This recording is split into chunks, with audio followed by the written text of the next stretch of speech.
What's good with the Chop Nation? We are here. We finally made it.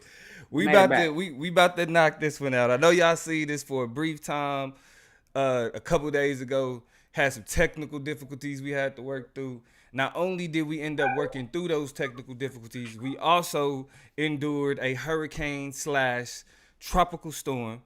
At the same time, a 5.5 earthquake in the vicinity. And so we went through a lot. We went through a lot to get here to have this conversation and this dialogue with y'all. I am Damo, the Political Plug. I'm here with my dog, Toyuhgee. Toya, how did you spend your hurricane day? Because y'all, like, just so y'all know, we based in California. So how did you spend your hurricane day? I spent my day chilling. It was definitely not nearly as bad as it was projected to be. Down here in the county of Orange, it was very much not even a memorable storm to have had, but a lot of people were shook.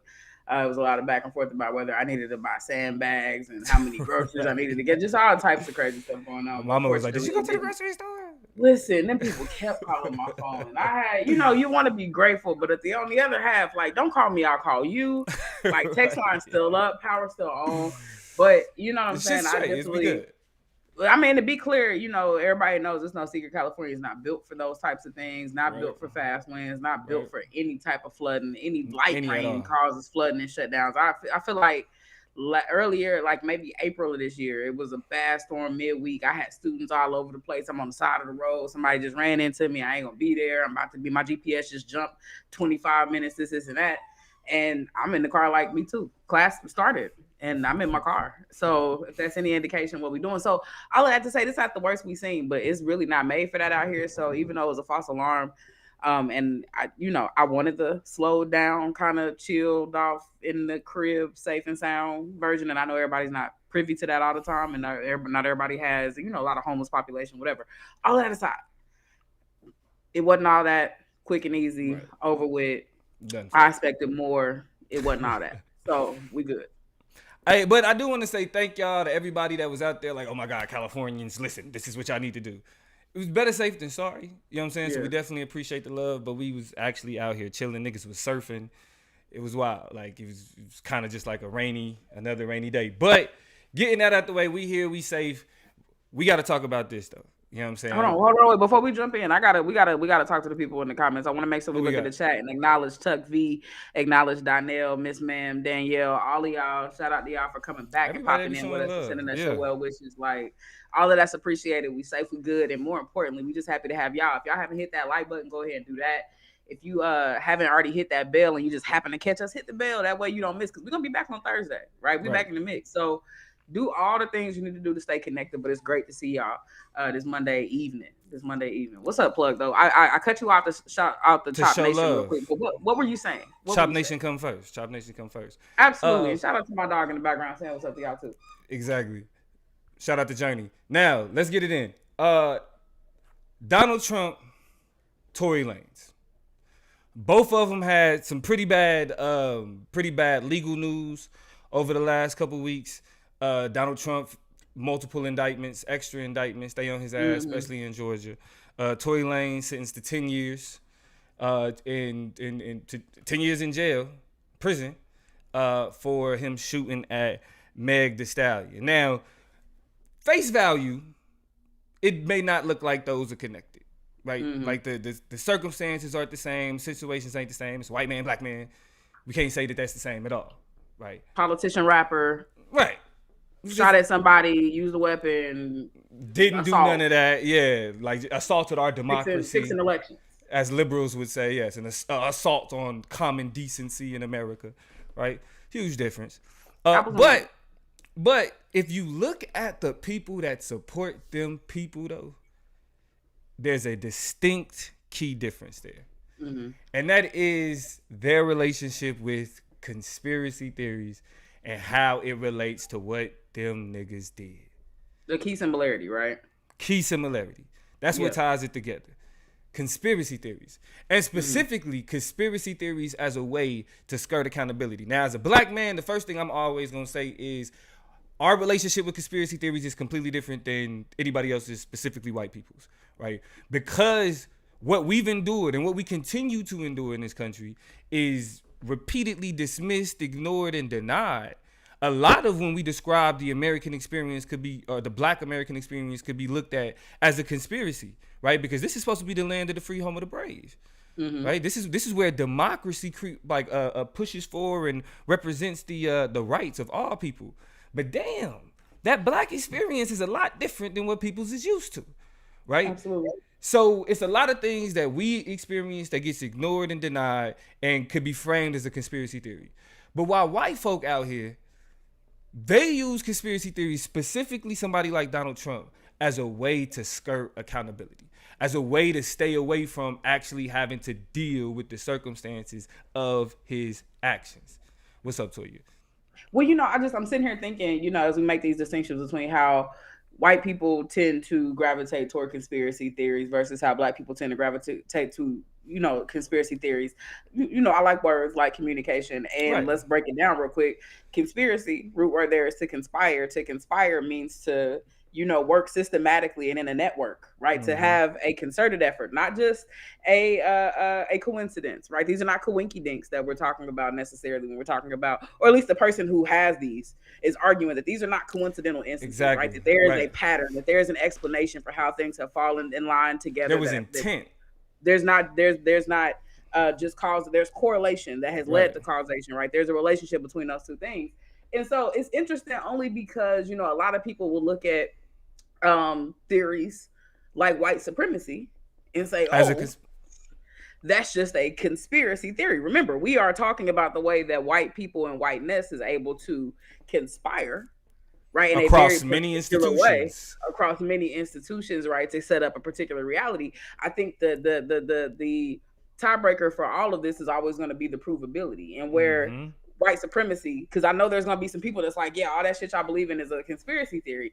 How many books, how many articles, how much scholarship, how many works do you need to understand that this is real? This is not a conspiracy. It's only a theory because you all have not allowed it to live in the canons of popular culture and the way that we understand philosophy. Haven't resolved that contradiction. You haven't resolved that tension, right? So it's a theory to you, right? But whereas this theory about the elections being stolen, for example, has no grounding, has not been proven. It's a collected, imaginary, shadow boxed attempt to fight something which doesn't exist in a world where you're looking for these election results. You know what I'm saying? So these are examples of the ways that we're framing the differences in how people looking at conspiracy theories. But this is also, and it's the last thing I say before I turn it over, we got some bones to pick with even some conspiracy theories that Black people take on. You know what I'm saying? So, I know you're going to allude to some of that, but I just, all of that to say, let me put a bow on my conversation and my message. When we talk about conspiracy theories, the ability, the capacity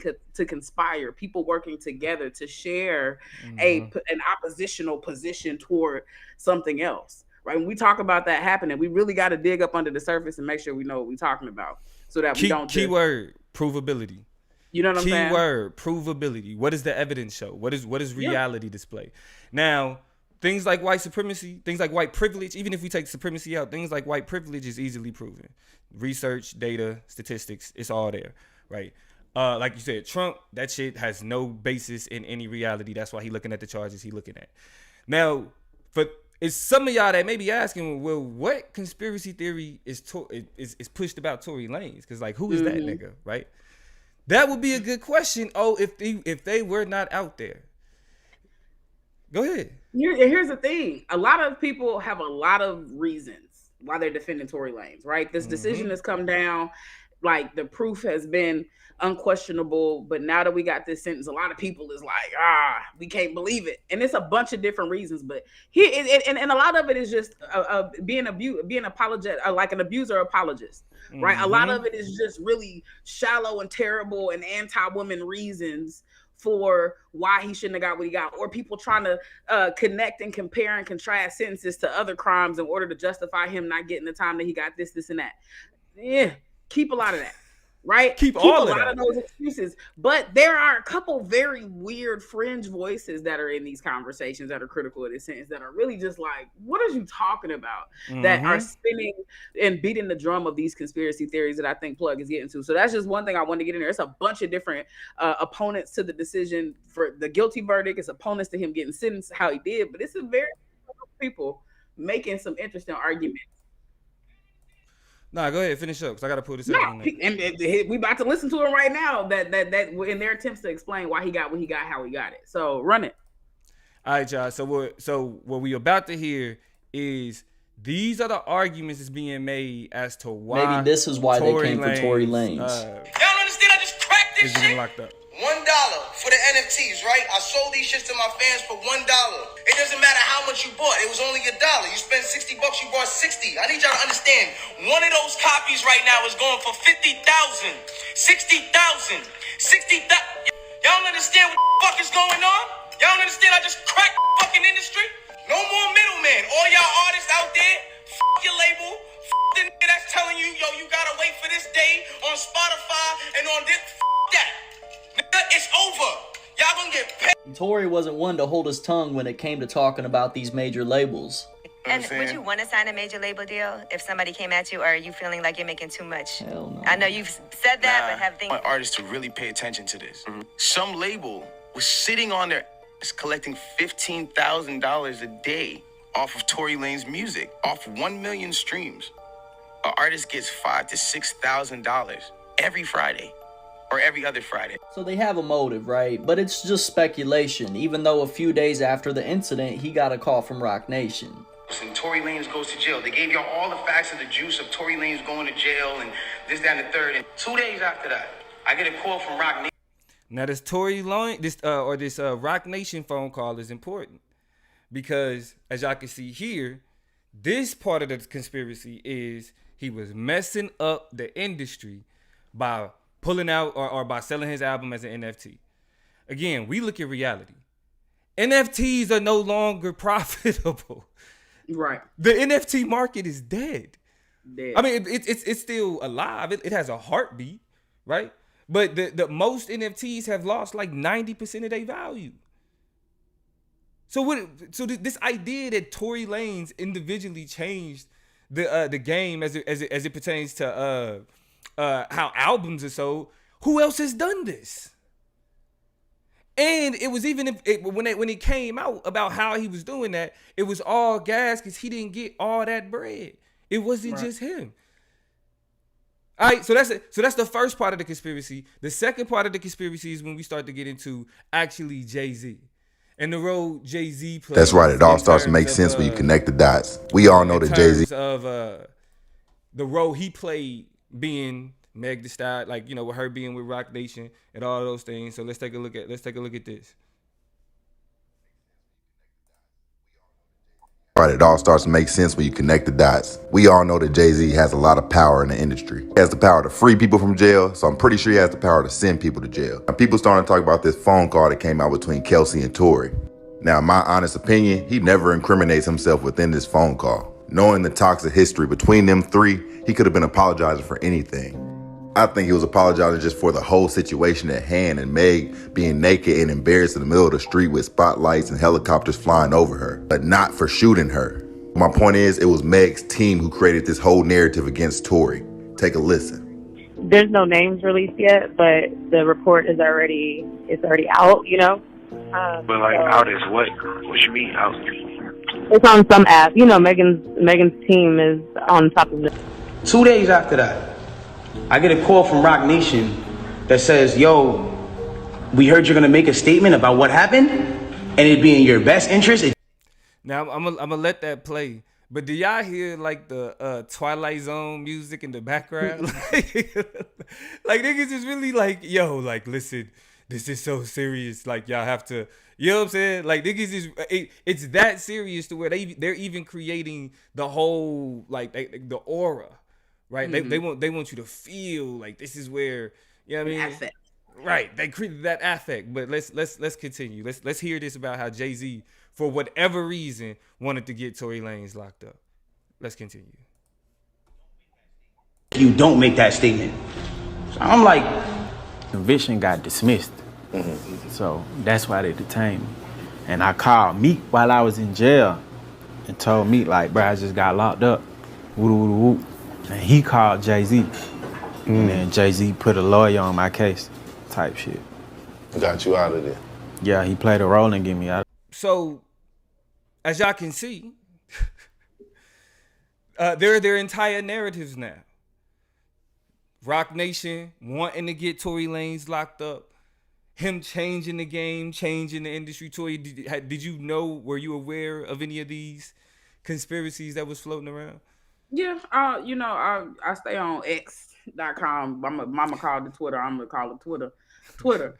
And so that's where a lot of you get a bunch of different. That's where you get a bunch of different threads and a bunch of different. Especially now that they have it to where it's less about who you follow, or it's about who you follow, but it's a whole lot more. Just like every other app showing you just random content, so they're going off of what you like. So whereas I'm following a lot of people who would typically just 1000% be supporting Meg, not even be kind of shallow supporting Tory or any of the wild theories, my bad, that he's talking about. Now I'm seeing stuff that's just about the topic in general. So, now I'm seeing general kind of perspectives that are coming in and pushing conspiracy theories like this, or talking about what could be happening with this conversation or that conversation. So weird chatters, but it's just never moving. Like the sources either don't shake out, or whatever kind of triangulations, just like we saw in this video, just don't ever really make a lot of parallels or sense to me. So I see him and keep it pushing, of course.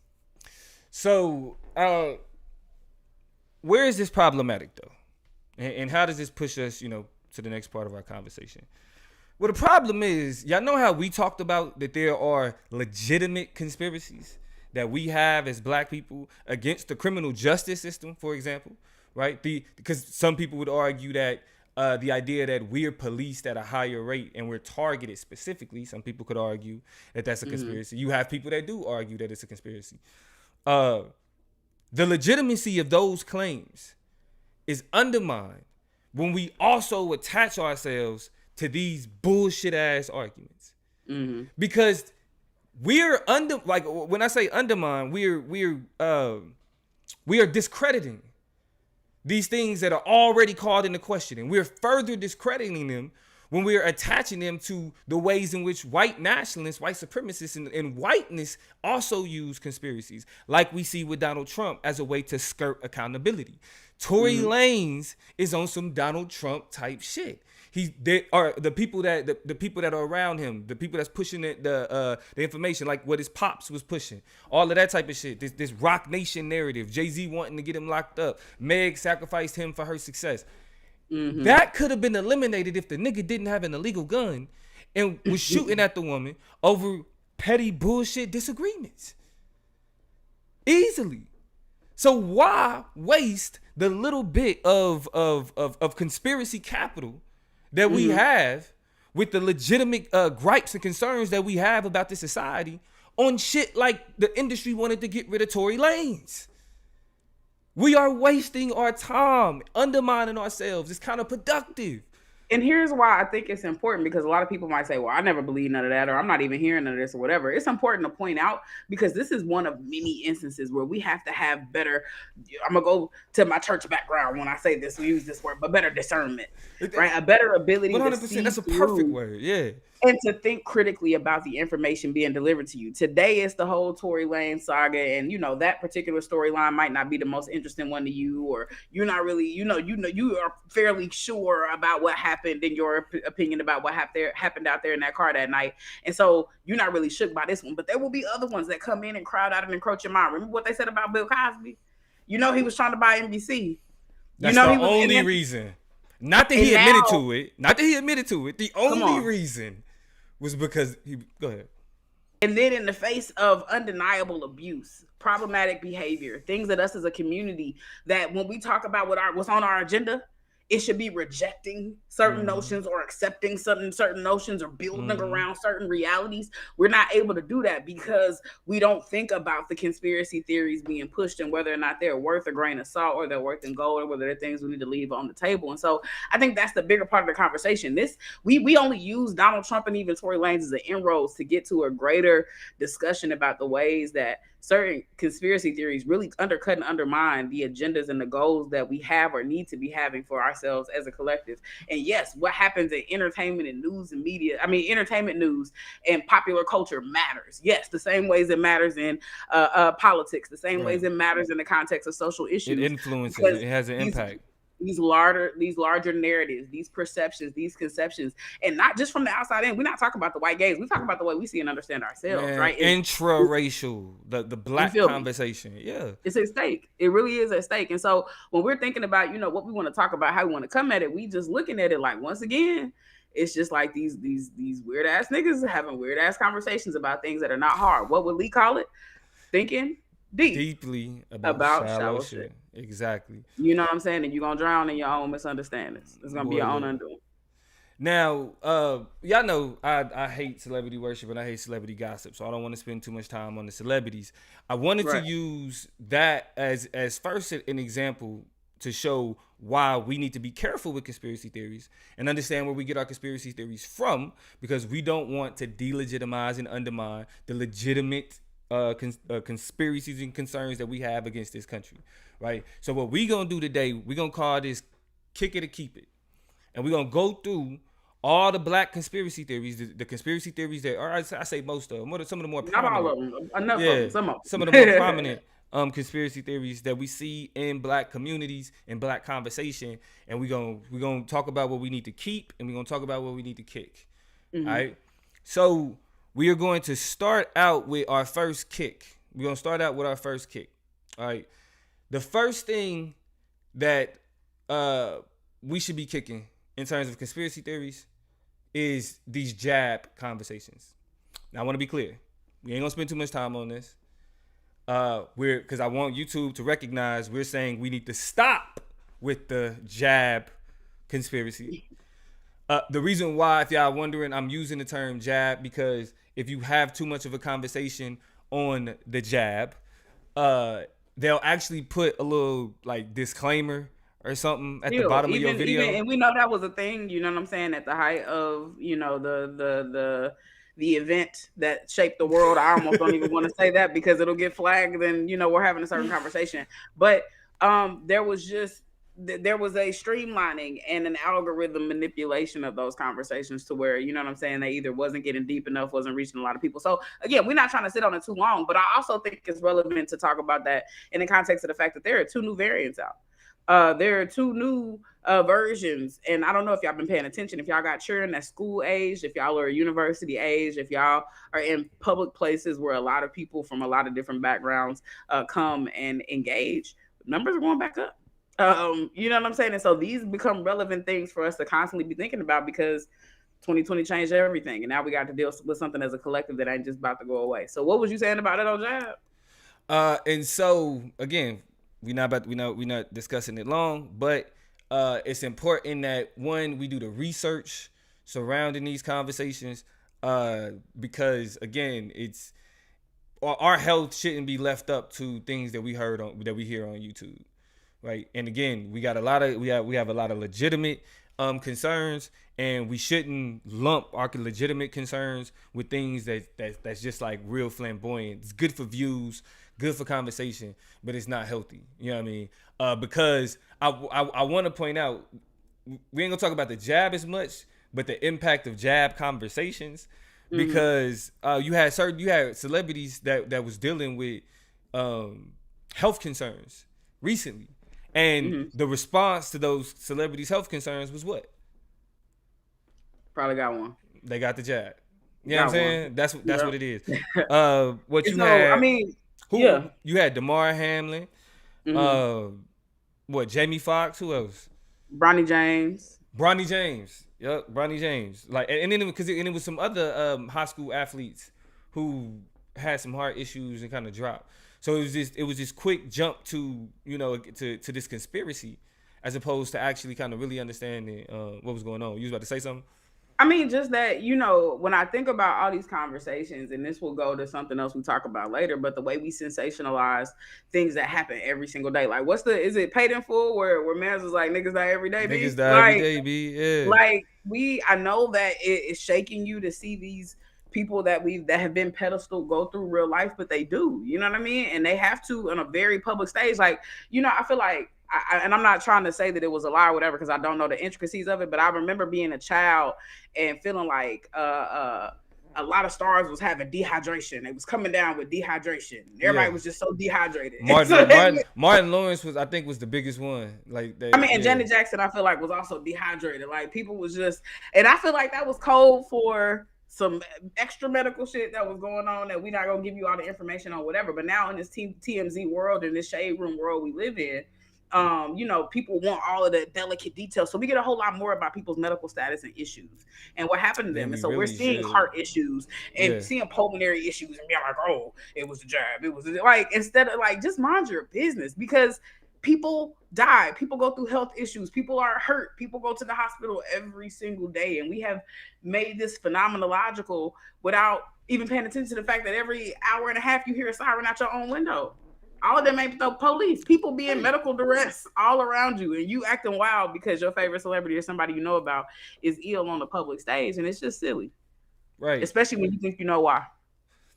And I think that's where it gets more frustrating and dangerous, because now we can move on to a conspiracy theory that we should keep. You feel me? And that is straight up, this healthcare system does not rock with us at all. We legit don't need to. We get ignoring the vaccine conversation. We could talk about the ways in which it ends up being dangerous for Black people. For example, this article here by the American Bar Association.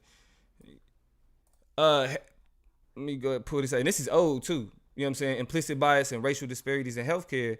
In 2005, the Institute of Medicine, a non-for-profit, non-governmental organization that now calls itself the National Academy of Medicine, released a report documenting that the poverty in which Black people disproportionately live cannot account for the fact that Black people are sicker and have shorter lifespans than their white complements?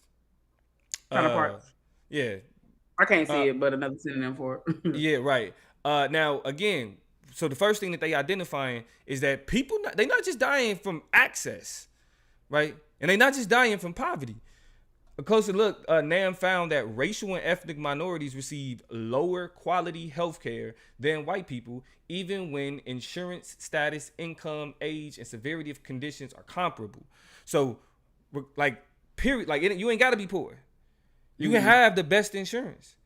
Black people are literally treated different by doctors. We receive lower quality healthcare. And by lower quality healthcare, NAM meant the concrete inferior care that physicians give their Black patients. NAM reported that minority persons are less likely than white persons to be given appropriate cardiac care, to receive kidney dialysis or transplants, and to receive the best treatments for stroke, cancer, or AIDS. It concluded by describing an uncomfortable reality. And again, this is why we start talking about this shit sounding like conspiracies. It concludes an uncomfortable reality. Some people in the United States were more likely to die from cancer, heart disease, and diabetes simply because of their race or ethnicity, not just because they lack access to care. So we are routinely hearing conversations about what Black people eat, like our diet, right? Like it's the soul food that we eat, right? It's the fact that we want to fry everything, right? But when you got white people that eat the same bullshit that we do, or to the same degree, again, we're talking comparable patients. When you have comparable patients, the key distinction is their race. There are people who died from cancer because they was Black, and the healthcare system did not value them the same way they value white cancer patients. Yeah. That sounds like a conspiracy theory. I mean, because again, even the report described it as an uncomfortable reality. If you somebody that brag about what America is and what it presents for its citizens, regardless of race, color, creed, it's a lot of doctors that's out here, and a lot of research that's out here telling you that shit ain't true. Yeah. I mean, and we've seen, I don't, how many times have we seen conversations, if you're really paying attention to what's going on, about how it starts in the medical practice, right? These are not just people coming in and making decisions about care. Some of them are, they're deciding to render poor care to individuals, but it's also a reality that just literally in the medical field, they're not taught how to deal with our bodies. And this is to this day. There are textbooks that don't tell people how to recognize certain bodily conditions, right? Because it shows up as one thing on one shade of skin and as something else on another shade of skin. There are literally people who are missing the ability to bridge gaps with their patients because they don't know how to identify pain, and they also misinterpret pain. They feel as though Black people are superhuman, that we have the ability to take on pain and it not register in the same way. So our pain can't be that bad. They also assume that we are akin or apt to addiction.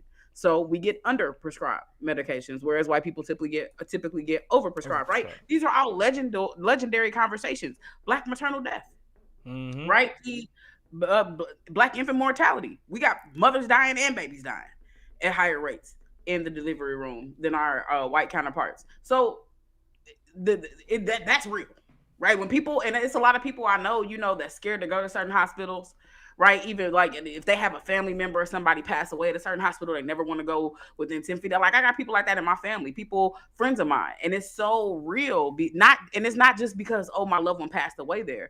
There's always this like component of malpractice or lack of care, or they just wasn't right up in there. So, like we can't, what I'm saying? We didn't exactly. like the vibe. Exactly. And so, the last thing I'll say is that oftentimes, then you said it's not just the access issue. You talked about the rendering of care that happens, but what really happens all the time is Black people who are not going. They could go, but they not gonna go. They scared of shit. The fear of how they're gonna be treated. They'll have insurance. They'll have state supported health care. They'll have the ability to go, but won't go and won't be seen or let some shit pass because they are afraid. And they don't trust the experience. And I can't do nothing but be like, I feel you. I get it. You know what I'm saying? I want to rally for it. I want to ride for it. I did it with the jab. I do it in other instances all the time where people just need to go and be seen. Like, bro, you in pain. You hurting. Like, sis, you're not doing well right now. You really just need to go. But our own fear, rightfully so, leaves us at home sometime and not able to get the things that we need. So, again, understand, when it comes to the Black experience, we can keep the idea that the health industry hates Black people. Like, that's not something that we don't have to debate about that. We don't have to make it super nuanced and make it simply about, well, the jab and who the jab. No, we can. If you say that the health industry hates Black people, it's a lot of people that's gonna feel you, and it's a lot of data that's gonna back that up. All right. Let's get into. Let's see. I think I had another. Is it a keep? Oh, another keep that we got right here. Everything gives us cancer. Everything. Like, so this is where research matters, people. At first, I put on here something that we should kick is 5G gives you cancer. Right. And again, this is where research matters. I looked it up. I looked into the data. And I read the research on both sides.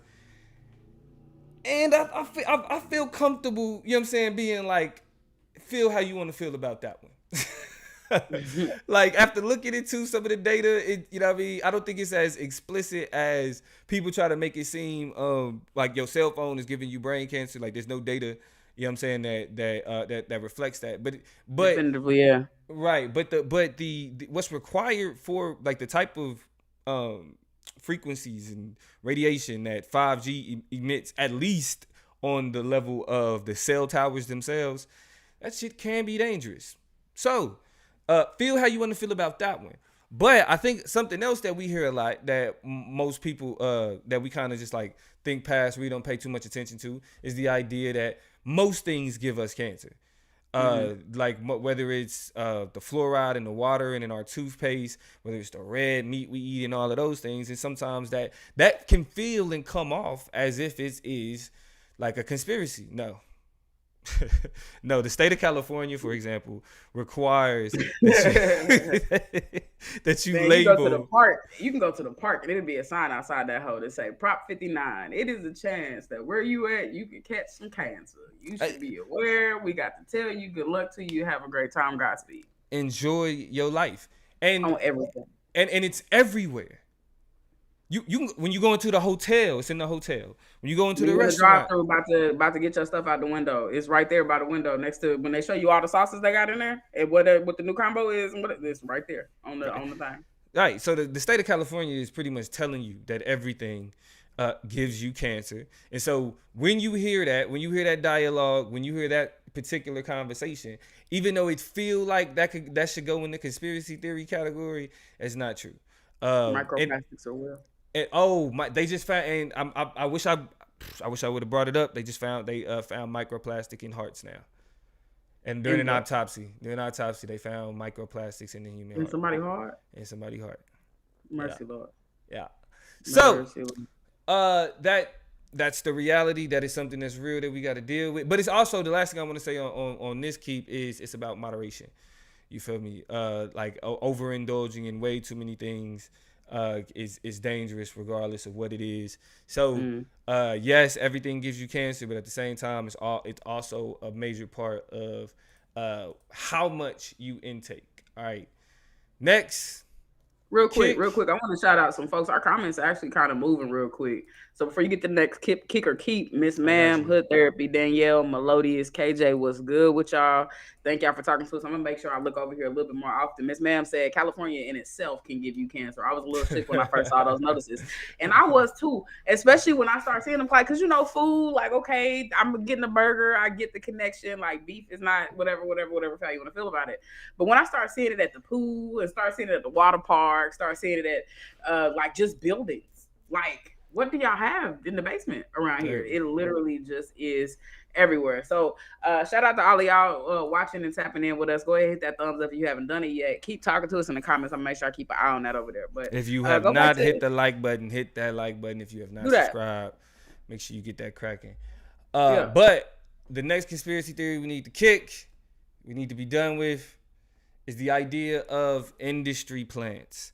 Now, to give y'all an idea, and I tell you, I see you rolled your eyes, so I'm gonna give you an opportunity to explain that. Entertainment now. We like to keep a pulse, not too heavy, but the background conversation of what's happening with these superstars. Exactly. So, and so the industry plant. Let's get. Have y'all ever heard of an industry plant? If you haven't, it's one. Because this is one that Toya specifically has particular feelings about. Mm-hmm. And so I definitely want to make sure we give it its full context.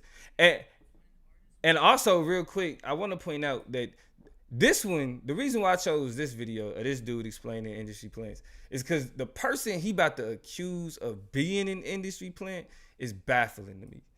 Real quick, too.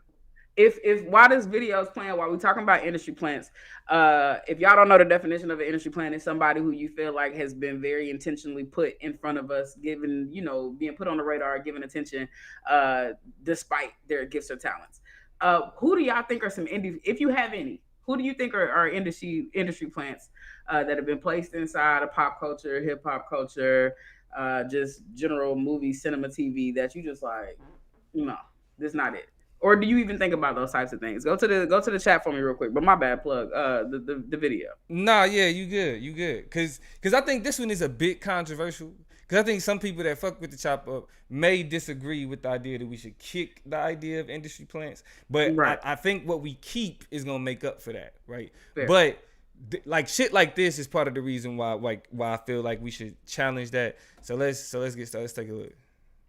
Y'all ever heard of an industry plant? If you haven't, it's when an artist with no prior following comes out of nowhere, has a backstory and signature sound engineered for them purchase fake followers and plays until they become famous. Let's talk about Don Toliver. If you're like me, you probably discovered him because of Travis Scott and had no idea who you were listening to. And then his song No Idea blew up on TikTok. There's a couple things about his career that don't really add up for me. One of his first singles, Diva, was placed on Rap Caviar and remixed by a credible rapper. How did an artist just starting out get those placements? But the biggest thing is his relationship with Travis Scott. I think it's crazy that he landed a feature on Astroworld on his third song ever. What? That being said, both artists are from Houston, so who knows? Maybe they did meet at fucking McDonald's. And when they start calling me an industry plant, just remember, I always told you to click that sound and add it to your Spotify. And I personally DM everybody who leaves a like on my Instagram. So what's up?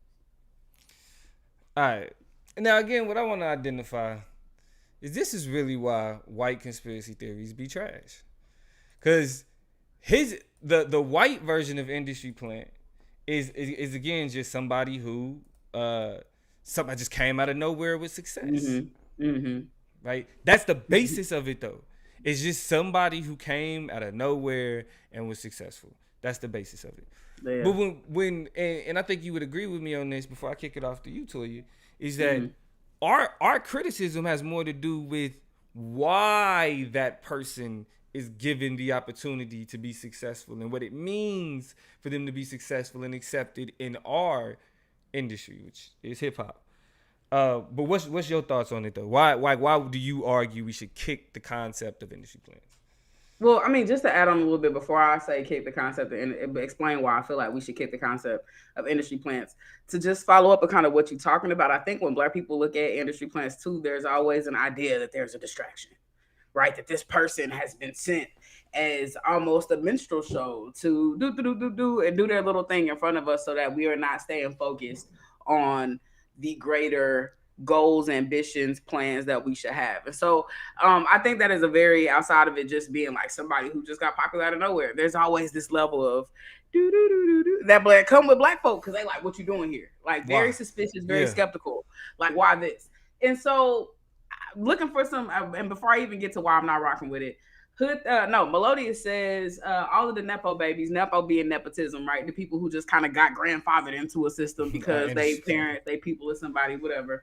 They continue by saying they are the plants. Most of them have well-connected family, friends, or a lot of wealth, which is how they end up kind of rising to the top. So not that these are talentless people, because I think both Willow and Jaden Smith are talented, but we only really know them because their father is like Will Smith. You know what I'm saying? And these are just examples I'm coming up with off the top of my head. Why do we know Kardashians? Because their dad was an attorney, and now we are not. Well, he was OJ's attorney, though. He was OJ's attorney specifically. Sure.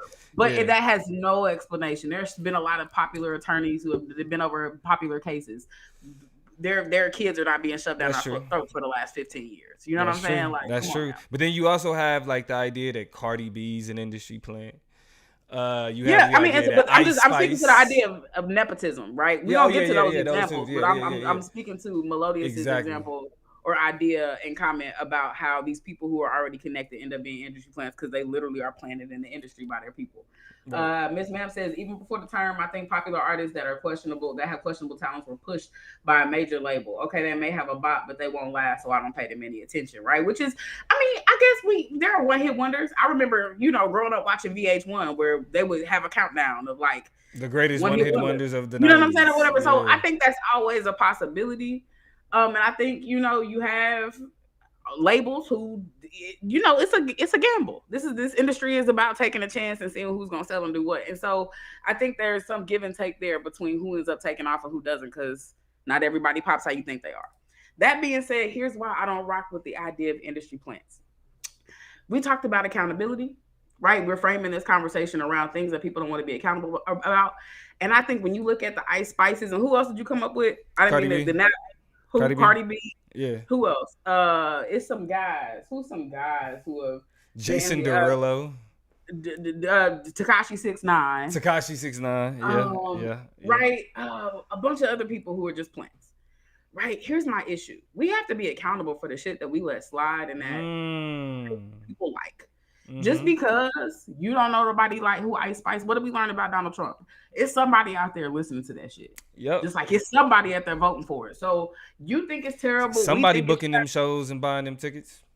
You know what I'm saying? And I don't even want to go in on Ice Spice like specifically because that's that Sexy Red is another one that is like, come on, like I have to slow down and realize it's not for me.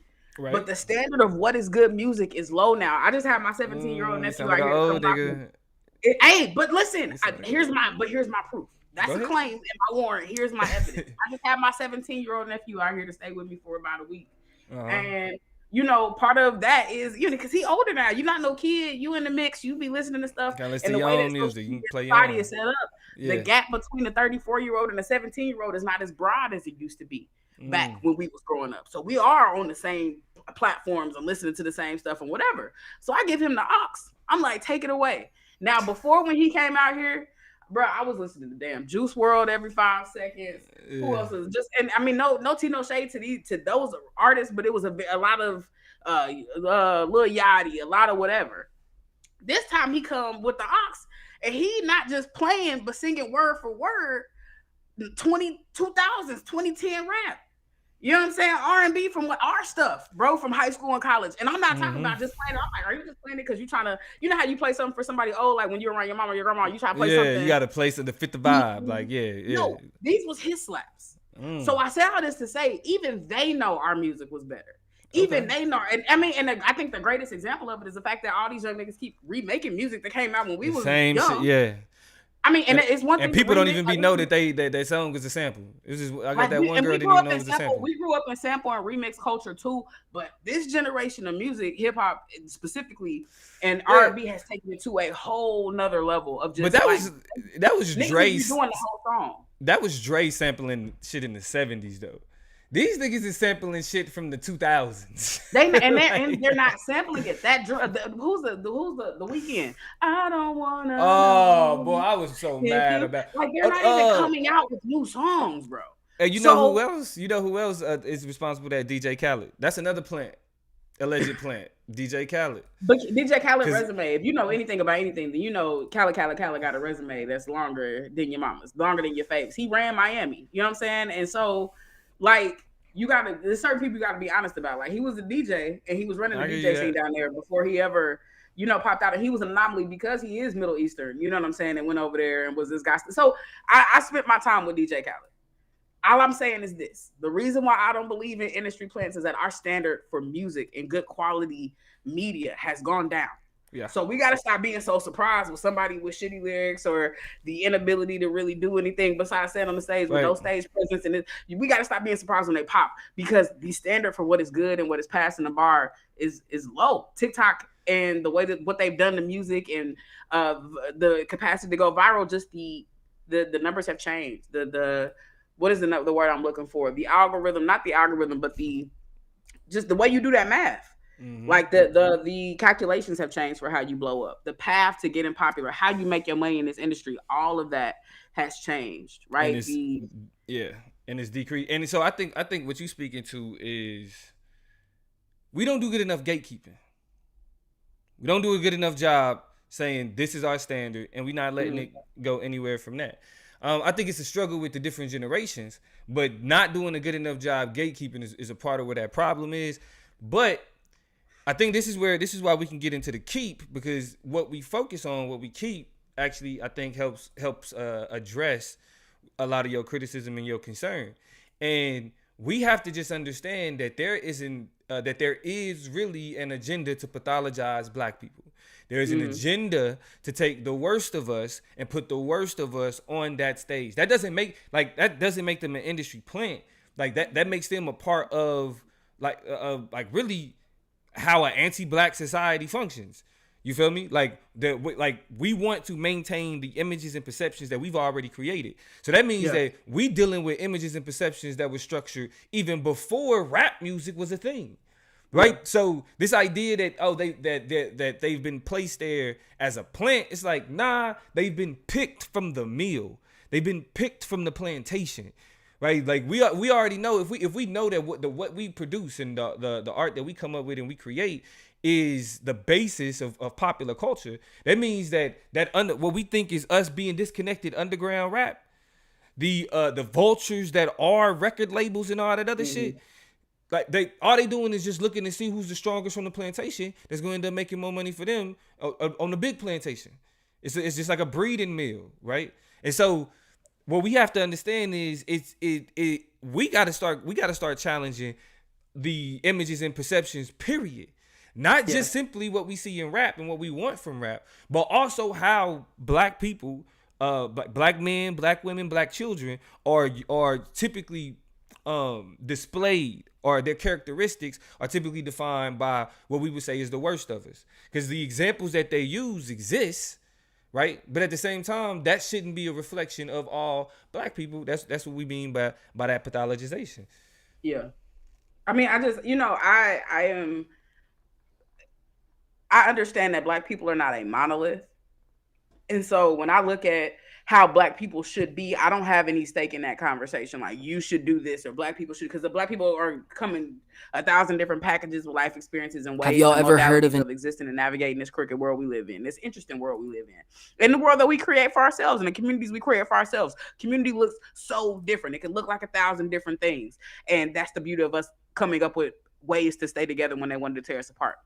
That being said, where my little respectability radar starts dinging and pinging and stuff like that, is when it comes to now our inability to control, dictate, or even have a meaningful conversation about what gets pushed through the pipeline and gets presented as the major story, the major perspective. Now, we don't get to choose it, right? People are going to take from what we produce what they want to and run with it. But there's something to be said about the fact that the major narrative, the major conversation, the major images that are being created by our people. Mm-hmm. Like, when you look behind that curtain, it's us. And so just, people want to holler, rah, rah, rah, rah, rah. Well, you already know that ain't the only way black people exist, so you can't really be mad. That's just one version of it, and you the one that's simple-minded, and people just simple-minded. But when that's all you get to see, like, think about it. It's conscious rap. It's all types of just innovative. It's pop. It's rap punk. It's all different types of what we do, for example, in hip hop music out there, right? All different types of it. But we've got to ask ourselves how engines like Instagram know to push certain ones, and certain other ones got 20 likes, got 300 likes, right? Got 87,000 likes, and other ones got 4 million likes. Like, how did we just got to start? Meek is gonna explain. I think this video, and I was like, please play this video when we talk about this, because it's not even a secret no more. And I think I'm glad he's having this conversation, he's having this clip, but he's also being flippant about it in a way that's very scary and very dangerous to me. So go ahead and play it. Let's hear it. It's Meek. Me and people like Rob and myself, he opened doors for me to be on stages like this, because before I wasn't on stages like this. I was on rap stages rapping about, violence and guns. That we get paid to rap about that stuff. They actually pay us more when we rap about more ignorant stuff, so I make sure I even a line and come talking on stages like this. But you guys, the NAACP, open up doors for people like me to be able to power forward, because the things that fund us, that don't power me forward. I just make sure, because I know better and I'm at an age point, I'm 36, they power us really from when we 21 to 25, where we really don't know. I'm one of the lucky ones that made it through, where I was able to get my knowledge and sense, and I'm the one that keep the line on the rap ignorance and be able to level out conversations like these and deliver it to the young people who may not attend things like this. Oh no, I think at the end there he gave himself a little bit too much credit. You know what I'm saying? At the end there he kind of, little too much. Bro, what are you talking about? You balance it out. Like, if that is a wild mentality to have. Like, I will beat your ass and put you in jail, but I'm gonna put you in a good jail with nice COs and like, what are you saying? You know what I'm saying? Imagine if white people or the police use that logic. Like, it wouldn't mean nothing to us. You know what I'm saying? Go ahead. For him to do what? For him to say, I'm still gonna do that shit. I'm still gonna rap about the ignorant shit. But so it's like, then help me understand though, because like, because what are you saying at this point then? And he's saying ultimately that he's doing it to show young people, right, something. But like, let's look at what you're showing them, that you can act and pretend and placate one lifestyle and one version of reality, and then on the other hand come and sit on stages and sit at yachts and have $1 billion dinners with Jay-Z and do this, and that, which is like, yeah, we want you to be able to do both. But in any other context and on any other block, my nigga, you would be seen as fake, as phony, as illegitimate, as not real. But because you Meek and you at NAACP, we are applauding the fact that you will take the incentive, take the bonus to rob, shoot, stab, double cross a nigga. And then, like, it's like, kind of like what want are to you push saying? back and talk. You know what I'm saying? Like it, yeah. That's it. It's and I think this is where again why it's important to kick some conspiracies and keep some. And this is one we should keep because what it does is it helps us understand that in order for this conspiracy to function, the best ones have the people already operating from it. That's why like race in and of itself is a great system because it's automatic. It's cognitive. It's attached to how we understand identity and reality, right? So that means that the everything that comes with having a racial label is automatic. You don't got to do no work to do it. Can't get to no better conspiracy than that, right? And so when you have somebody like Meek Mill that's willing to say, yeah, we get paid more to rap about the ignorant shit because that's what they're gonna push more. And I'm still gonna do it, but I just want to let y'all know because I made it through and you know what I mean. And that's also the problem. We can get into the problem with capitalism and all those other things. But what we definitely want to help y'all understand is that if we all out here saying that there is an agenda to use the worst of black people to represent us all, it may sound like a conspiracy, but goddamn it, it's the reality and the truth. That's one we need to hold on to. I mean, I think KJ said the best. Miss Man going back and forth.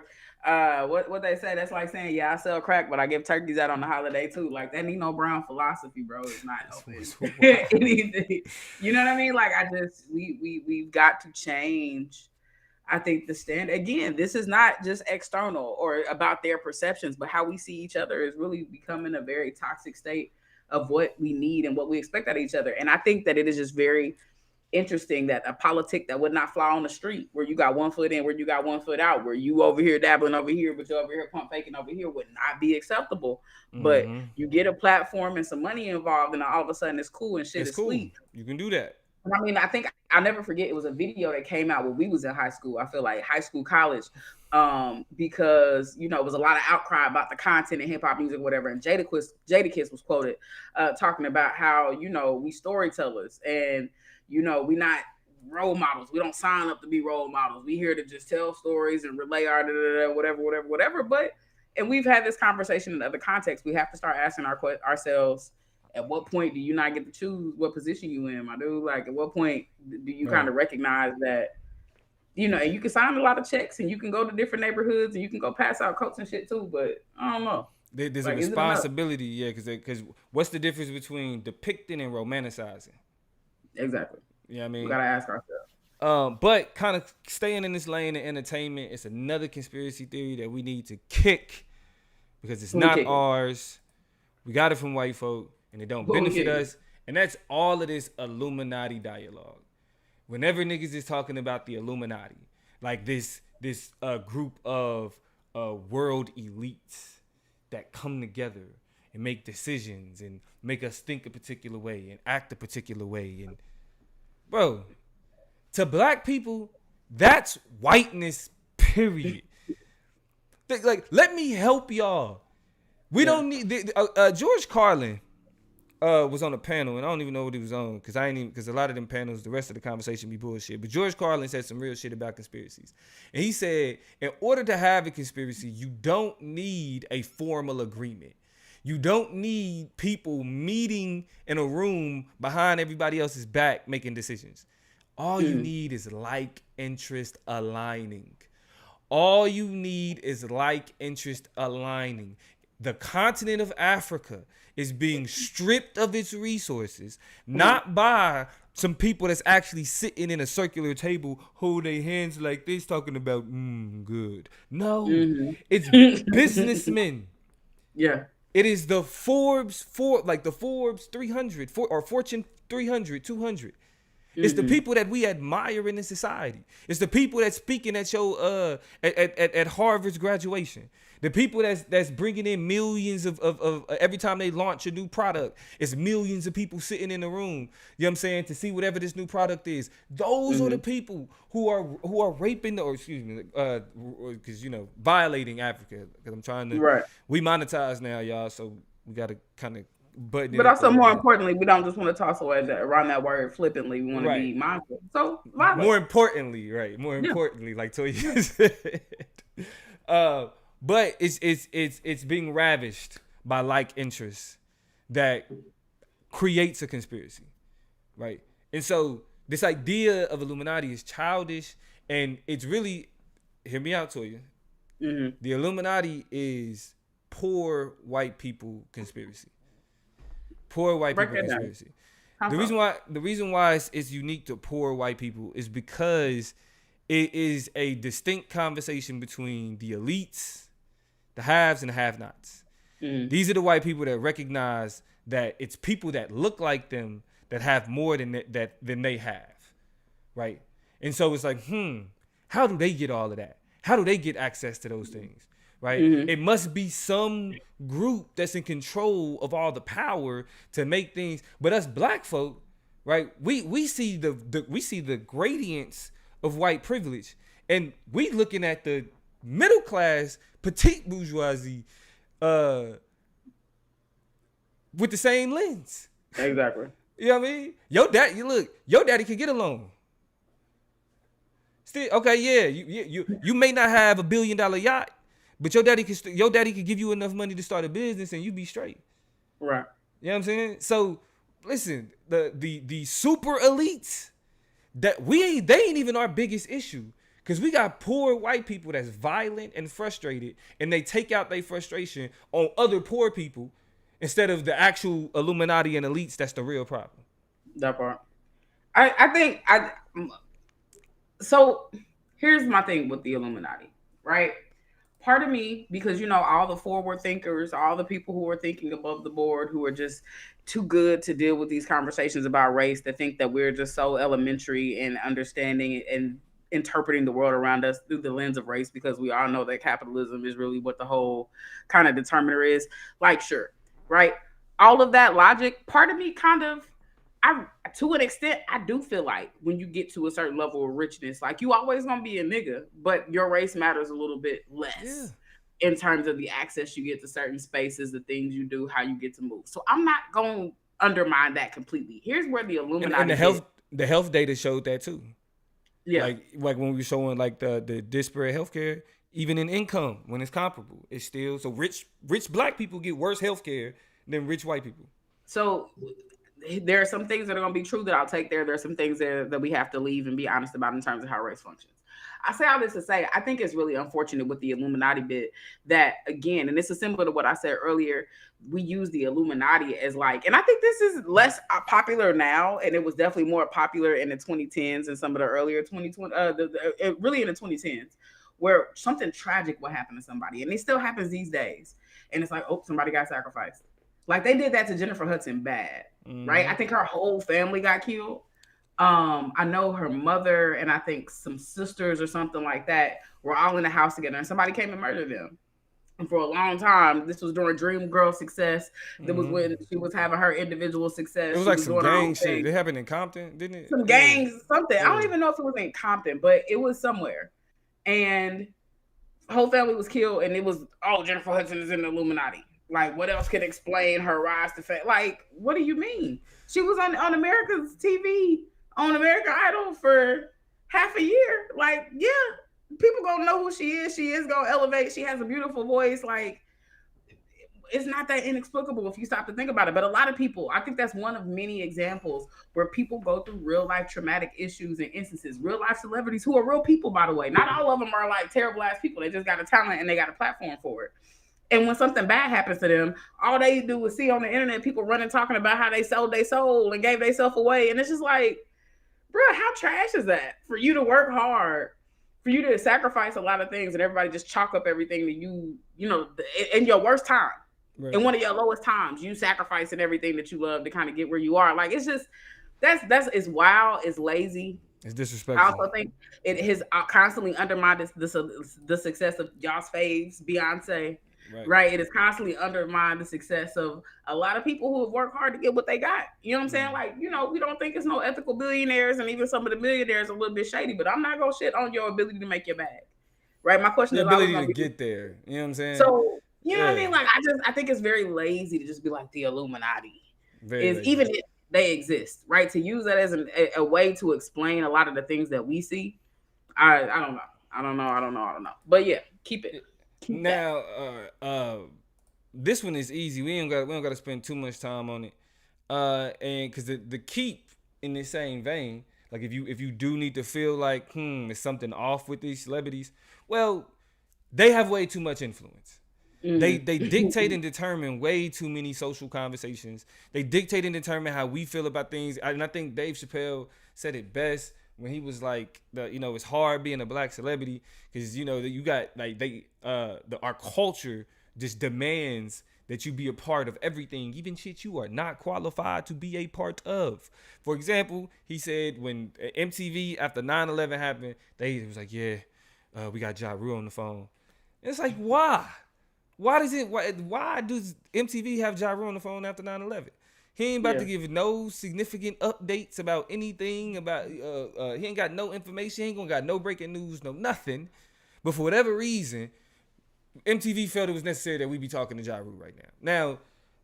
Now, whatever reasons they have, it points to a over reliance on how celebrities feel about certain things in order for us to care. Like, for example, a lot of niggas didn't even care about Hebrew Israelites until Kyrie and Kanye came out. You know what I'm saying? Like, I had some, I ain't gonna mention their names, but it was people that was bringing it up to me in defense of them. And it's like, you don't even care about this. Like, you a Christian. Y'all actually in conflict. Like, Hebrew Israelites don't rock with Christians like that. They talk bad about y'all consistently. So it's like the celebrities have way too much influence. Y'all know the plug always say celebrity culture is really what's the detriment to politics right now. You feel me? And so no. Let me see. Toya.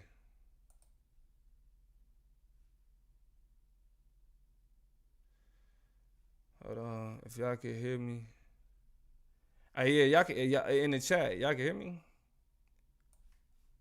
Toya dropped out for some reason. Oh I don't know if it may be some issue with Toya internet, but let me know if y'all can hear me in the chat.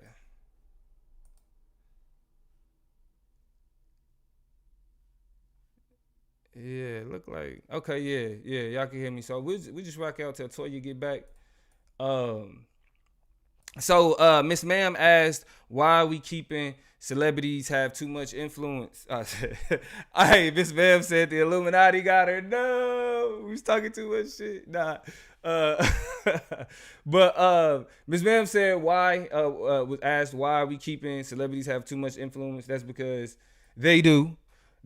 We care way too much about what celebrities think. We focus way too much on their opinion when it comes to things that are important to us. She said her signal gone. So we just gonna rock out till she get her internet back. Y'all know we just got through this hurricane, so maybe you know what I'm saying the hurricane came through it messed something up. And so I hate celebrity culture. Celebrity culture is ruining politics. The only reason Donald Trump is as prominent and as big of a name as he is because how we treat celebrities, not because he's done anything productive, even for white people, especially the poor white people that vote for him. So we kicking that. Are we keeping celebrities have too much influence? We kicking the concept and the idea of the Illuminati.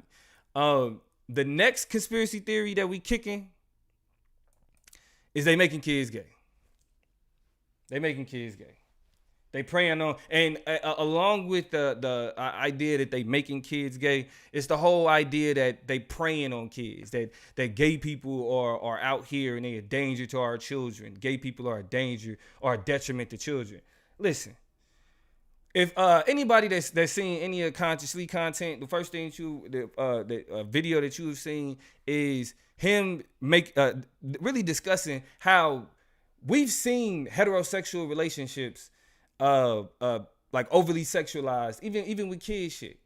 Right? The making sure that, like, I mean, shit like Sleeping Beauty, Snow White, you kissing sleeping women, that shit wild.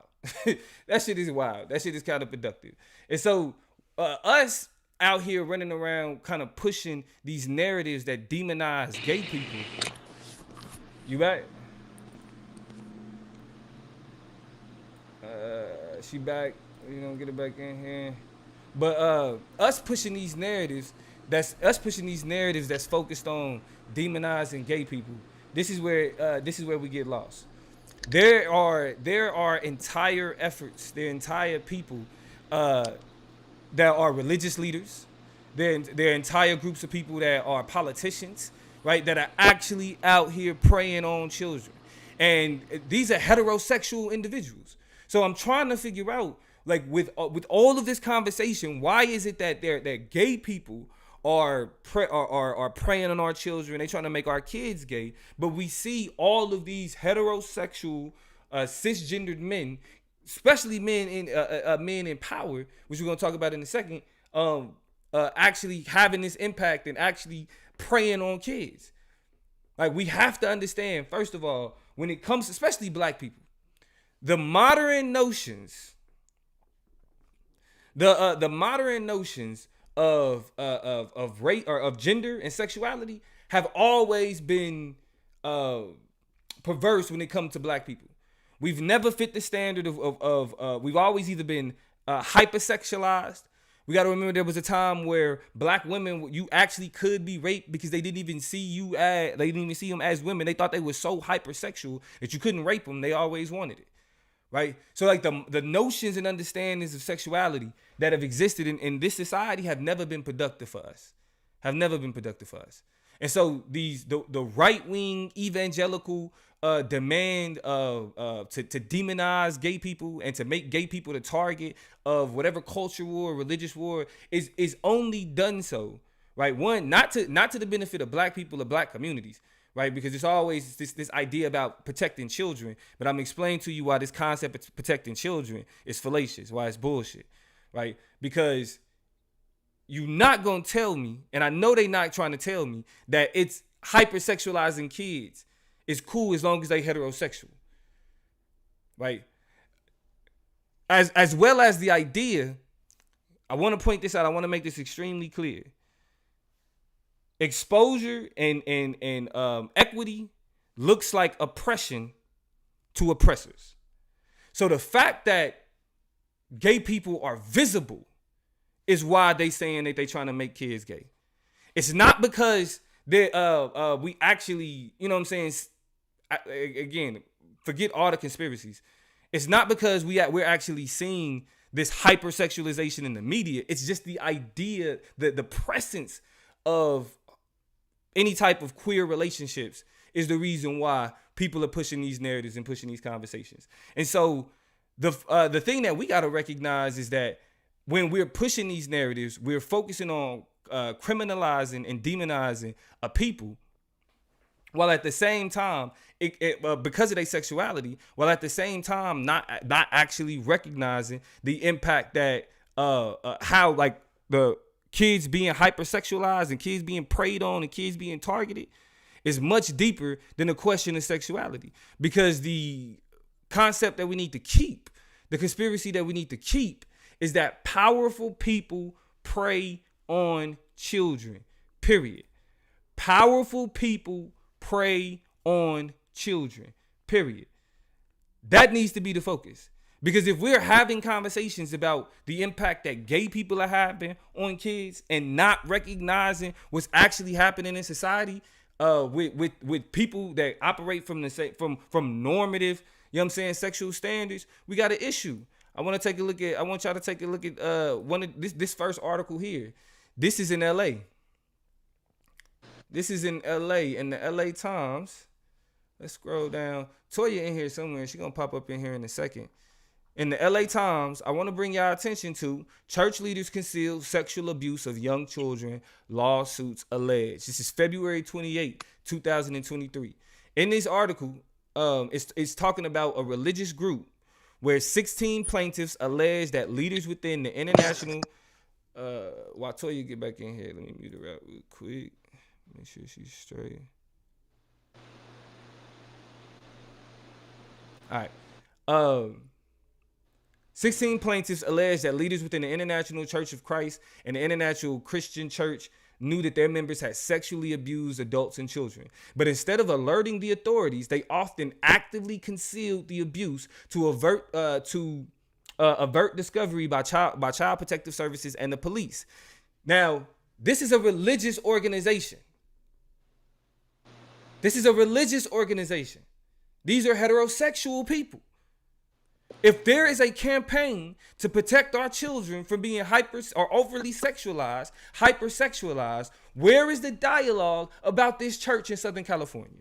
Why are these people not plastered all over every white nationalist, white supremacist page that's accusing every gay person of being possible of molesting somebody? This is where we got to start to recognize. Is it just the focus? Is our focus only on the demonization? Or are we actually trying to protect our kids? Because if the focus is only on demonization, then when attempting to use protecting children as a scapegoat to really to push and display hate, we got a problem. It has to be called out.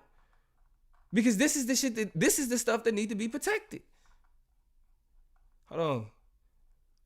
Where you go? One person, where is that? Oh yeah, Kids Kingdom, which is the ministry, which is the children's ministry, served as a demented playground for sexual abuse. The suits charged. The allegations spanned 25 years, from 1987 to 2012, and some of the alleged abusers remain active church leaders, according to the suits and church websites. What the fuck, man? What are we talking about? Can you hear me? Hold on, y'all. Toya, I can hear you on StreamYard. It ain't letting you in. Or I can hear you on Riverside. It ain't letting you in video. I'm on my phone. I can't do it from both, I don't think.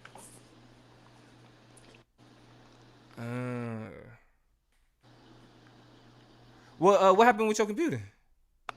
Bro, it just is not connected to the internet. I don't know why.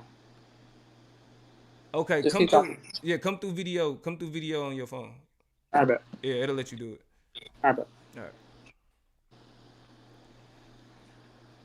It goes on to say, and the reason why I'm bringing this up is because I want y'all to actually look into this and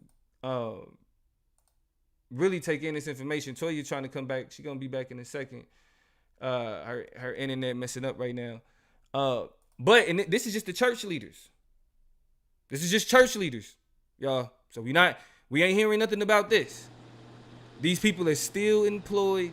They actually still have power in this church. All right. Now, Fox News, I give them credit. Got to give them credit where credit is due. Toya G is back. Got to give them credit where credit is due. At least 13 mayors arrested on child sex crimes since 2021. These are mayors, people. If there's a pandemic of people not protecting our children, why are we not hearing about these 13 mayors? Why is this not something that's not more prominent? Why does this take a back seat to news about Joe Biden and Hillary Clinton? Let's take a look at it. The now former mayor of College Park, Maryland, was arrested on child pornography charges Thursday.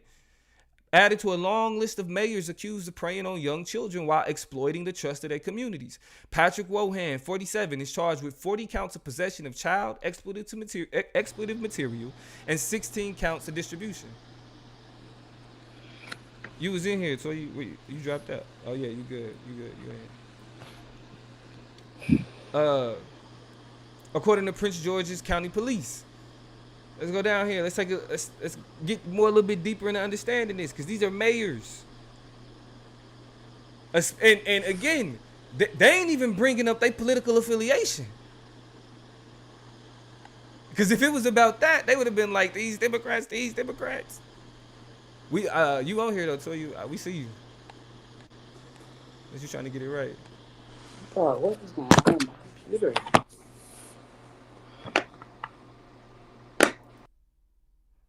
Hold on. So yeah, we're gonna give Toya a chance to get that right real quick. Let's see. We got other examples. At least 12 additional then, current, and former mayors have been accused of child sex crimes since 2021, ranging from child pornography to sexual assault. Phil Briggs, the mayor of Spencerville, Ohio, resigned last month after he was arrested for allegedly secretly recording his girlfriend's teenage daughters while they undressed. Ted Thomas Zawiski, the former mayor of Mansfield Township, New Jersey, was charged in January with sexual assault, luring, and child endangerment. He's accused of engaging in multiple lewd acts with a 15-year-old in 2022 after leaving office in 2014. If this is the concern, what are we doing?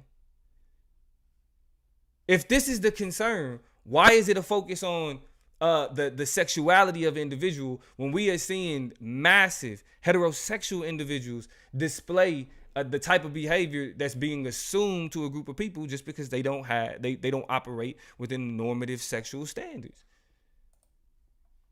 Y'all remember the show How to Catch a Predator? Or not even How to Catch a Predator, but it pretty much was How to Catch a Predator. But y'all remember the show To Catch a Predator? Y'all remember how what's his name? Chris Hansen got down. We've seen the spoofs. Right? Why did that show get canceled? Why did the show get canceled? Well, one specific instance. In 2008, Assistant District Attorney in Rockwell County, Texas, Louis Conrad, was caught talking to a volunteer who was acting as a 13-year-old boy. Their conversation escalated, and Conrad exchanged photos with volunteers, giving officers the incentive needed to invade his home since he didn't show up to the meeting that he had originally planned with the person he believed to be a minor. So he was supposed to get caught up on To Catch a Predator. Since Toya ain't here, let me make this a little bigger so y'all can see. He was already supposed to get caught up on To Catch a Predator. I guess he got spooked out. And what was crazy, when I used to watch this show, I used to think y'all some desperate perverts. Because how this is how you get easily caught up. Like this simple. Now he must have caught on. Because they had to show up to his crib. After breaking into Conrad's house, the assistant district attorney immediately knew that the life and career he had constructed for himself was effectively over. When authorities charged into his house with the camera crew, Conrad grabbed a gun and shot himself.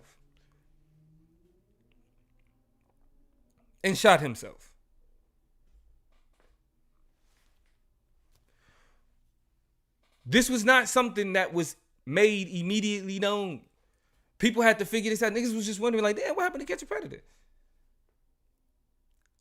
Because the conspiracy theory that we need to keep is very simple. Powerful people prey on children. We need to focus less on sexuality and more on the role that these people play. Are they people that are seen as without fault? Are they people that are seen to have a particular control that individuals don't question? Because that's what happened with politicians, political leaders, and church people. They role ain't questioned. And these politicians and these church people be the main ones telling you that the gay people is coming after your kids when they the ones that's actually coming after your kids. The people that's pushing the narrative, these church individuals, like this ain't y'all think this example that we talked about in LA, that shit ain't new. That's common. It's consistent. As big of a deal as these people want to make about gay people sexualizing children, we got a much bigger case to make about the church. We got a much bigger case to make about men in power, men in politics. Much bigger case. So I ain't gonna gripe on that. We can get ready to finish this out. My dog having internet issues. Y'all see, they don't want us to get it in, but we're gonna go ahead and close this out. We're gonna get to the next kick. The next kick that we got here is the idea that they are attacking black masculinity. The next thing that we kicking is the idea that there is some consistent attack on black masculinity. I am telling you, I want to tell y'all right now, that's bullshit. The first explanation I have as to why it's bullshit. Well, first, let's get into, I want y'all to see their argument. I want y'all to see what they say. There's an actual agenda to make men more feminine, especially in the black community. In these movies, a lot of black actors, before they become famous, they always like do roles where they have to wear a dress, be all feminine and stuff. Kids TV shows where the men are like, more in touch with their feelings, and the women are the more masculine. They're the ones who take charge. The men answer to them. The dads are always like idiots. They don't know what they're doing, and then the woman is the one who corrects the man. The woman is the smart one, and the dad is always some idiot. And name any TV show. Okay, so y'all heard that. The very basic, the man is, not in power, and the woman is the aggressive one. The woman is the strong one. The woman is the one that's in control. My nigga, this is why black men, we need to read more. Because if we understand masculinity, and y'all have heard me say this on the Chop Up many times, we as black men have to reimagine masculinity. Because our notions of masculinity that we operate from were giving to us by the same people that we try to push back that gave us our racial category as well. Black men and black women have never fit within the standard category of women and men in this society. Black men have never had or were never afforded the privilege of white masculinity. We couldn't. We wasn't seen as human, even still to this day. That's why the things that we do, our notions of masculinity are, again, they're either hypersexualized or they're made hyper-violent, right? It's never the noble, right? The productive. You feel me? Like the white father at home that's in control of the wife and the kids. We was never afforded that anyway. And every attempt that every time we attempted to force ourselves in that position, all we ended up doing was replicate the forms of domination and power that we learned from the plantation. White men don't have good, productive relationships with white women. That's why, as somebody who supports black feminism, we have to be against the white supremacist capitalist patriarchy. The way that those things work together to maintain a racialized, gendered domination. To maintain normative standards that was given to us by the same people that oppressed us. Black men, we have to reimagine what masculinity looks like. We can't be like the niggas that got off the plantation and be like, well, shit, we just gonna do what Massa did. And that's exactly what you niggas is doing. When you argue for what the image of what masculinity, because none of these same niggas will tell you that they not black. That's not real. That's a color. Black is it means, I don't know how much y'all be on YouTube to hear this bullshit. But niggas challenge the idea that they black. Hell, it's a whole group of people that call themselves Aborigines that they don't really, well, that's what we call them on YouTube, but they push this narrative that they not black, they Indians, they the original people of this country. But they don't question the notions of masculinity that was taught. Like, they not connected. You was taught what it meant to be a black man, not blackness and then this is maleness. No. You was taught a man is an example of a white male. You was taught that blackness, a black male, is a deviation of a male. That's why it's a black male. Men didn't mean black man. That's why they had to place black on there. And again, that's all in the context of being denied humanity. So the idea that they attacking black masculinity, nigga, you never had it. It's not real. And you can't, again, black men have not properly reconciled the antagonism of attempting to fit their blackness in a white hole. It don't function like that. And I hope y'all don't take nothing sexual from that, but that is you're trying to pigeonhole blackness into a frame that wasn't fit for you. And so you feel like it's an attack when you really just not being accepted, my black brother. But so we need to kick that. Another thing we need to kick, another conspiracy we need to kick, is the concept of Planned Parenthood being created only to murder black babies. I think I have a perfect example actual agenda of who to pushes make that. I have actually a good example of who pushes that type of bullshit. Let's listen to this. Let's listen to a chop up favor. 50% of the deaths of black people a year is abortion. The Planned Parenthood was made by Margaret Sanger and the KKK in order to stop black people from growing, and 80% of the Planned Parenthoods are in minority neighborhoods. Now, y'all know, y'all have heard us say it plenty of times before. Kanye is a perfect example of why, of black people attaching themselves to white conspiracy theories. Now, the biggest problem that I have is not that he calls out Margaret Sanger, because we can say fuck Margaret Sanger. We don't need to defend Margaret Sanger in order to defend healthcare access to specifically women's healthcare and their right to specifically their unique healthcare. Like, women need specific shit. That's very obvious. They the ones that go through birth and everything that's involved with that, right, requires very specialized care. And it seems like we've only reduced women's health rights issue to this conversation of abortion. And when I say we, I mean like black people who claim to think critically. Like what's his name? Kanye is a free thinker, right? You're a free thinker, but you've reduced this large issue of healthcare for women just to this simple conversation of abortion.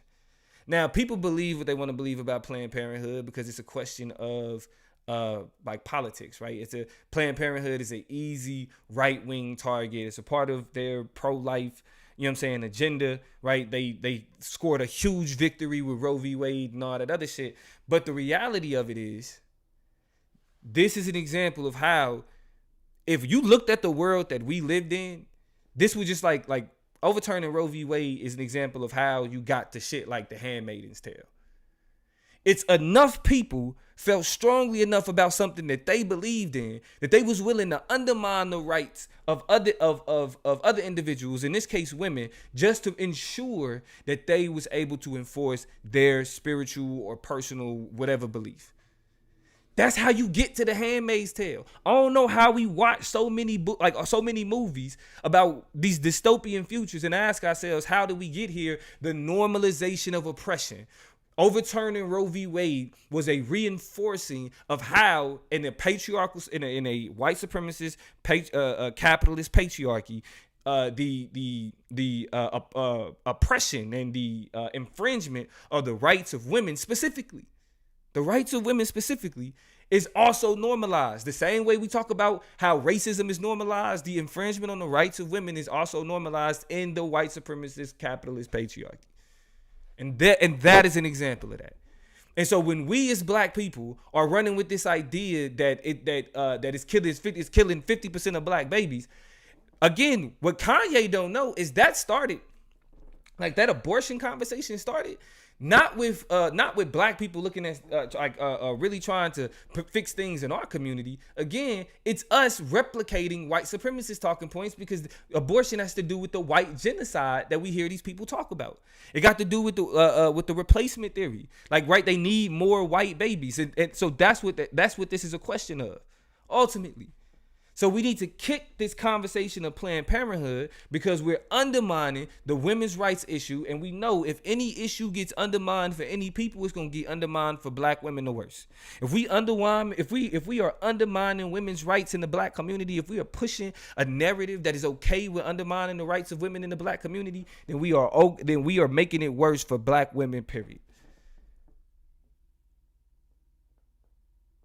We know that. So we got to be more responsible when it comes to the conspiracy theories that we attaching ourselves to, because we got real shit that we got issues with. And the last one we need to kick, and y'all probably heard me talk about this plenty of times before, the last one we need to kick here is this whole conversation of George Soros. Black people, you do not give a fuck about George Soros. If you have a beef with a billionaire who controls a lot of things, you have a beef with all billionaires who control a lot of resources, not just the liberal ones. Silly. It can't just be, Bill Gates and George Soros are the bad billionaires. The conservative billionaires that you don't talk about are just as detrimental and control just as much. These people complain about the impact in the road. Actually, I'll let them tell you. I'll let them tell it. Lord Jamar Brand. Now, I'm not no Black Lives Matter supporter. Like, you're not? No, absolutely. Why not? Because it's not our movement. This is a movement that was given to us by, George Soros and his boys, because they saw how things were going and they didn't want it to go back to the 60s to where we start having our own organic movements. That was a big problem for them. So let's give the people a movement that we can control. We'll provide them the leaders and all of this type. And yeah, that's what Black Lives Matter is. Look at the leaders of Black Lives Matter. Are there leaders of Black Lives Matter? Yeah. Who? Look at these lesbian women who are trying to incorporate, LG, whatever the letters are, incorporate their concerns into Black people. And so y'all know, the thing about Black people is we are very conservative. We are. Like, socially, we're very conservative. Politically, though, we tend to be more. Our politics tend to lean more progressive. The problem with the conservative aspect of Black communities, though, is that we think it aligns with the conservatism of white communities, and it does not. That shit does not benefit us. The relationship, like, even if these black women are lesbians, they're the ones who started the movement. They're the basis of the movement. So it's not that it's not a black movement. It's not our movement. It's just not a movement that look like the conservatism, right? The normative whiteness that I view sexuality under. It's not that.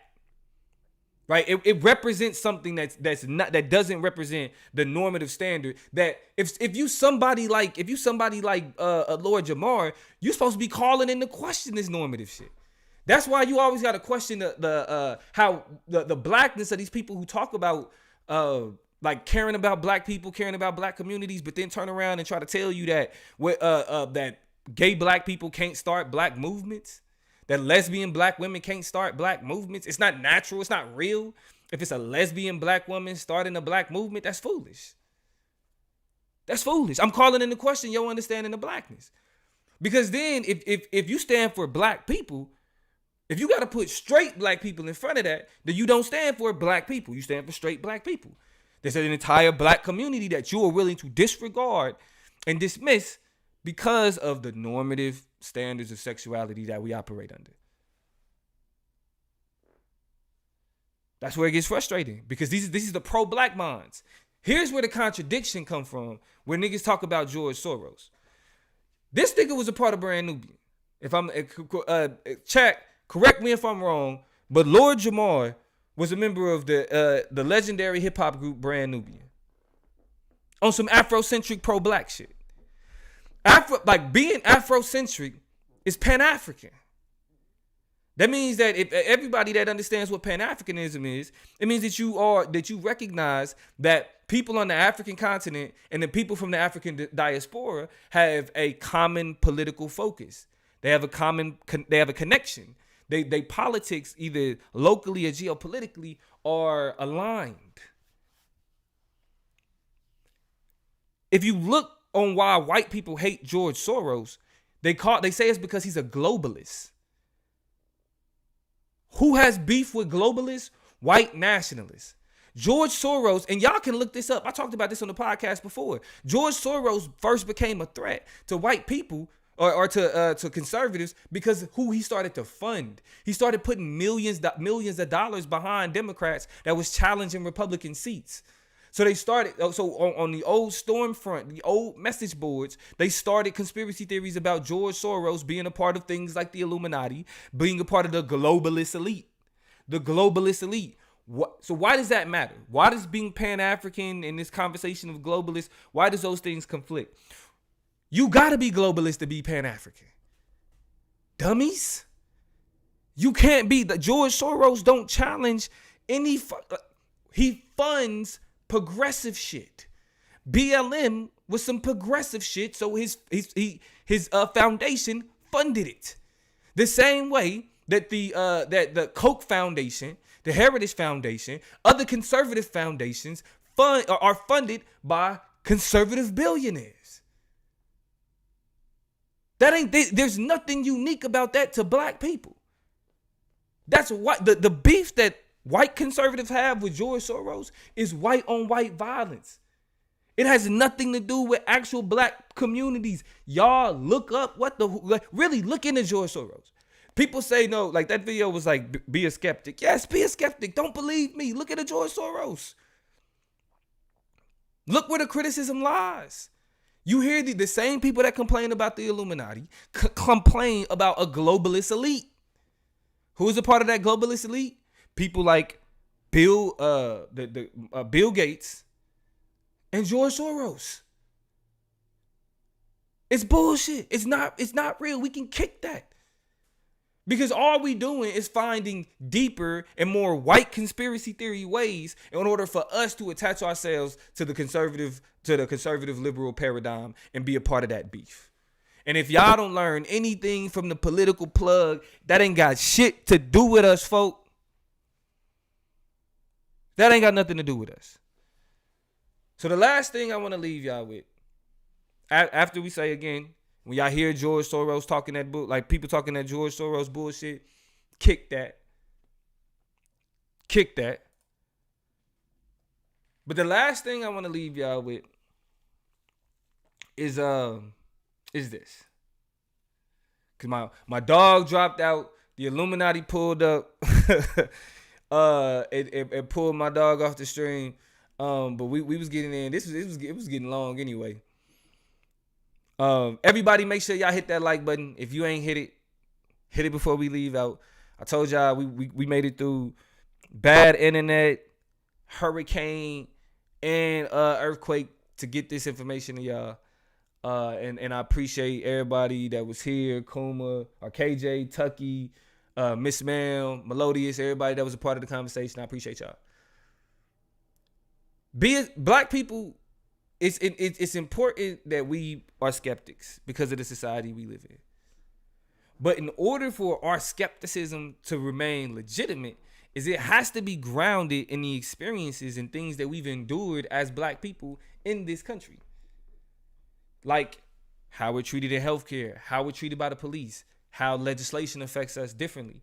Even though we know the country, you can't put in the law this impacts black people, we know that in turn it ends up impacting black people, right? So that means that when we're becoming skeptics and we're looking into these things that we feel like this ain't particularly right, the first thing we need to ask ourselves is, where did we get this from? Who gave it to us? Who told this is what it was? Because then from there you can develop an understanding of whether or not it's for you or whether it's going to be to your detriment. A lot of the conversations that, like, when it comes to the feminization of black men and our masculinity, the relationships that we develop with LGBTQ, just queer people in general, we attach ourselves to white ways of knowing to our own detriment and claim that we being free thinkers. You can't just call out the question of racism, call out the question of race and identity from that perspective, and then allow yourself to be attached to and remain stuck with all the other aspects of identity that we got from white people and what they told us about the world and society. So if we want to make sure that our criticism of the world isn't grouped with the same bullshit conspiracy theories that we hear from people like Donald Trump, we got to look at what it is that we are attaching ourselves to, attaching what it means to the black community, and actually make sure it's grounded in the experience of black people. If it's not grounded in the experience of black people, and not just your own experience as a black person, but black people, period. Not my blackness, not just your blackness, but other people who experience blackness in this country. If the conspiracy isn't grounded in our experience, it ain't come from us. Group that with all the other white conspiracy theories about the government, how it was started, how it was created, the Illuminati, all of that shit. Let them have that. Masons, let them have all of that shit. Because we have a common enemy. We have political enemies and we have social enemies. They are easy to identify. They make themselves known consistently. Our conspiracies are blatant right there in front of your face. And a lot of us are under delusion of the conspiracies that's been given to us. So as y'all leave here, if y'all don't get nothing else from the plug, Andrea, I see you. Thank you for being here. Just remember that the plug told you that, yo, it's okay. The conspiracy theories is cool. But if they not ours, leave them the fuck alone. We keep the conspiracy theories that are grounded in the black experience. We kick the ones that we get from these crazy ass poor white people. Cool? Got it. Thank y'all for joining us. We will be back Thursday. Toya will be back Thursday. And we're going to have another stream for y'all. We definitely got to get it back in, because we was late with this one. So y'all stay tuned. If it's anything y'all want us to talk about, we owe y'all an Ask the Chop Up session. So if it's anything y'all want us to talk about, hit us up on IG, The Chop Up Show. Hit us up on IG. Hit me up on TikTok at The Political Plug. Hit us up on Facebook at The Chop Up Show. All the information is there with all that. And, of course, definitely always put stuff in the comments. Definitely appreciate y'all pulling back up after we delayed and everything else. But I will see y'all Thursday. Y'all be easy. Love.